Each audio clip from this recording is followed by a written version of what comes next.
সাংবাদিকরা কি সোর্সের নাম প্রকাশ করতে বাধ্য কিনা এ ব্যাপারে সুস্পষ্ট আইন আছে যে সাংবাদিক তার সোর্সের নাম প্রকাশ করতে বাধ্য না। পৃথিবীর মোস্ট ওয়ান্টেড যে মানুষগুলো তাদের সঙ্গে সাংবাদিকরা দেখা করতেছে, কিন্তু তাদের লোকেশন সম্পর্কে কেউ জানতেছে না। বছরের পর বছর ধরে শক্তিশালী প্রশাসনেরা সারা পৃথিবী জুড়ে তাদেরকে খুঁজে ফিরছে। একটা সময় ওসামা বিন লাদেন এবং ওসামা বিন লাদেনের সহযোগী যারা ছিল তাদেরকে খুঁজে খুঁজে বেড়াতো আমেরিকানরা।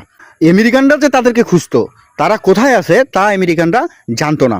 কিন্তু কারা জানতো হচ্ছে বিবিসি, সিএনএন তার প্রতিনিধিরা বা তাদের মূল অফিসগুলো। বিবিসি থেকে বা সিএনএন থেকে, বিবিসি একটি ব্রিটিশ সংবাদ মাধ্যম আর সিএনএন হচ্ছে আমেরিকান সংবাদ মাধ্যম, তাদের যে মূল অফিস সেই অফিস থেকে আপনারা বহুবার দেখছেন যে ওসামা বিন লাদেন, আল কায়দা, তাদের যে সহযোগীরা আছে তারা অনেকবার ক্যামেরার সামনে আসছে, মুখে কালো মাস্ক দিয়ে টেলিভিশনে আসছেন, অনেকবার তারা ইন্টারভিউ প্রচার করছেন।